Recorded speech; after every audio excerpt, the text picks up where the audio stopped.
My name is Tanya Chute-Molina. I worked as the Executive Director at the Mennonite New Life Center from 2006 to 2012, and since then I've worked for the provincial government. I'm currently a manager at the Office of the Fairness Commissioner that oversees licensing practices for the regulated professions. In my 20s, I spent 3 years in El Salvador through the Mennonite Central Committee. When I returned to Canada, I did my master's degree and a job with a church-based social justice organization, and then was approached by the board of the New Life Center to consider applying for the role of Executive Director. It changed significantly over the time that I was there. When I first arrived, it was a small team of about 10 people operating out of Toronto United Mennonite Church with a settlement program and a small-scale language training program. Over the years, we added on first a site at Markham. Sorry, I'm trying to remember the address. We added a site in Scarborough initially, and then a third office in North York.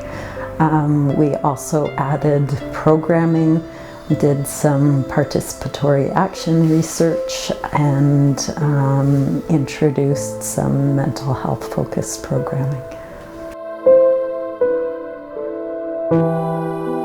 Lots of passion. They had created a staff family that had strong bonds and relationships among themselves. I think as time went on and we grew, it became more professionalized as opposed to the family atmosphere, but we kept the same passion for the Latin American community, for refugees, for connecting Canadians and newcomers to walk together, and that's where the motto came from. When I first arrived at the center, I met with each staff to listen to what they felt the center did well and where they felt we needed to put more emphasis. And some of the new themes that came out of those discussions were building on some small-scale initiatives that the center had already done related to mental health, and supporting newcomers with their employment goals. So I think those became themes for strategic planning over the next 5 or 6 years. And on the mental health side, we worked initially with a group of internationally educated psychologists who volunteered their services at the center to support newcomers who were walking through challenging moments in their lives, and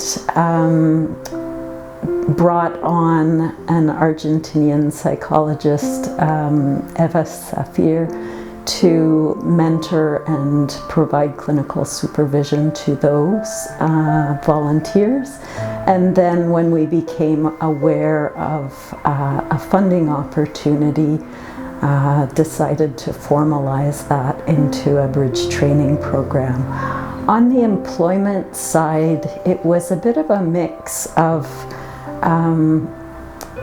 trying to provide more focused employment services, but also engage newcomers in telling us what needed to change for them to be able to put their skills to work.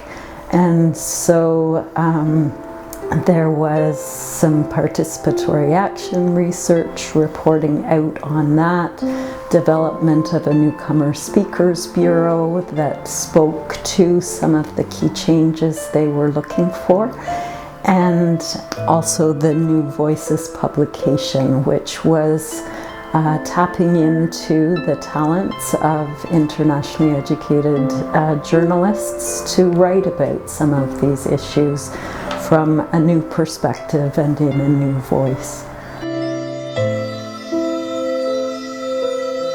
I think initially the thought was we recognized that the community of newcomers that came to the center had important skills to offer. We wanted to provide support and mentoring. We started with mental health and journalism as two areas where we felt the center and the community had something important to offer. There was a volunteer at the time who brought a writing background with him and had some passion for that. We were also able to engage an activist and journalist as a supporter to that group, and so it evolved out of that process. Newcomers bring a lot of skills and experience with them. Bridging helps to provide an understanding of the new context for putting those skills in practice. It's not meant to start over with ABCs, but to start from the strong starting point that people bring with them and help them spread their wings. The key challenge, I would say, during the time I was executive director was going from a period of very rapid growth to a time when the federal government was making significant funding cuts. There was a Canada-Ontario immigration agreement that for a period of time injected a lot of funding into the settlement sector. But when that agreement came to an end, there was a significant cut in funding to many organizations, and for the New Life Center it meant about 25% of our funding cut from one year to the next. So that was a time of trying to think about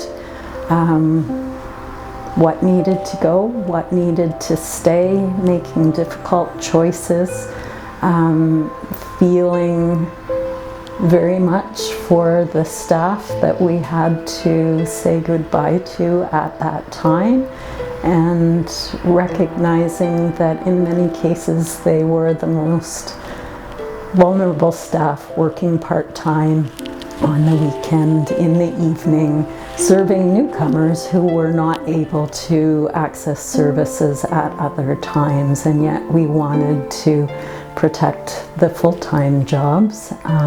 We did make a decision to cut everybody's hours back to share the pain and try to keep as much as possible while giving people back some time to dedicate to other things in their lives.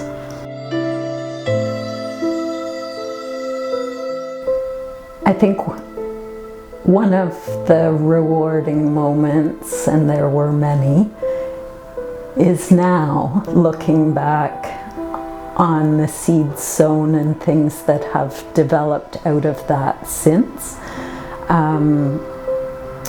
I spoke about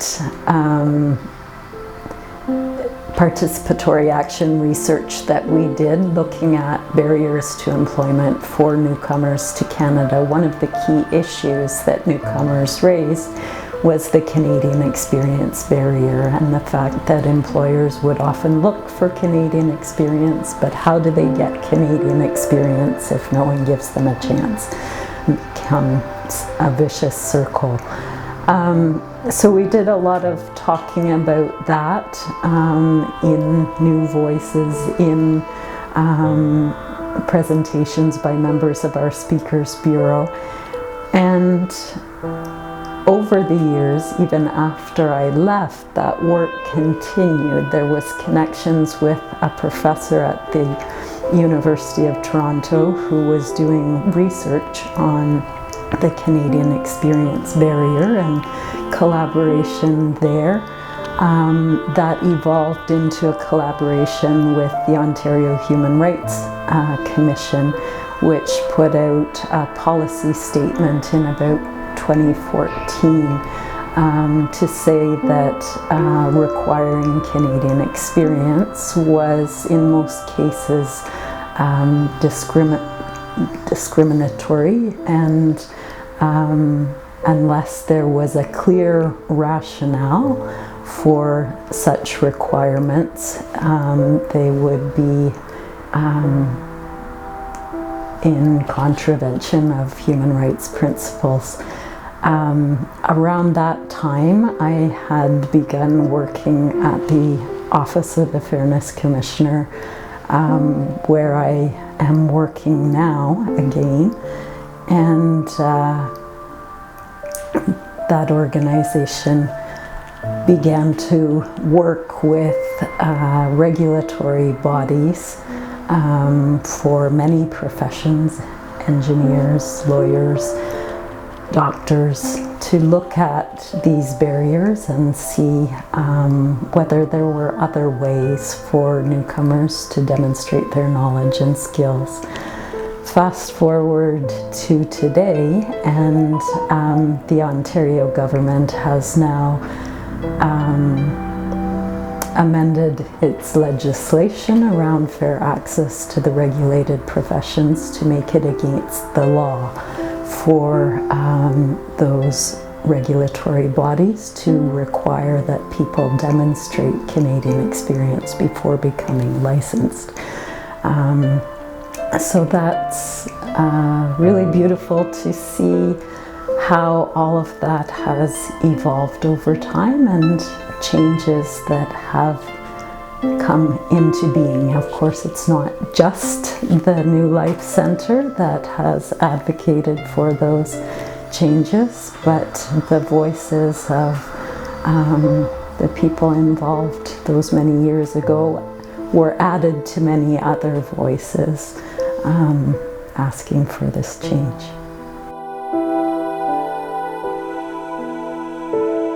Believe in yourself. There will be moments when it feels like no one else is believing in you, but you have a lot to offer to this country. Raise your voice. Voices matter, and voices make a difference over time.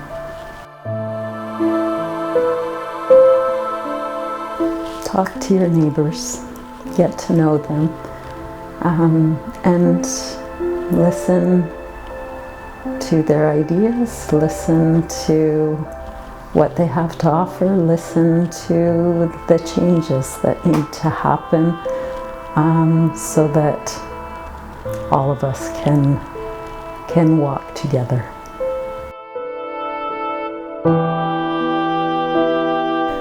Oh, many congratulations, and continue on with your dreams, with your work, and with supporting each other.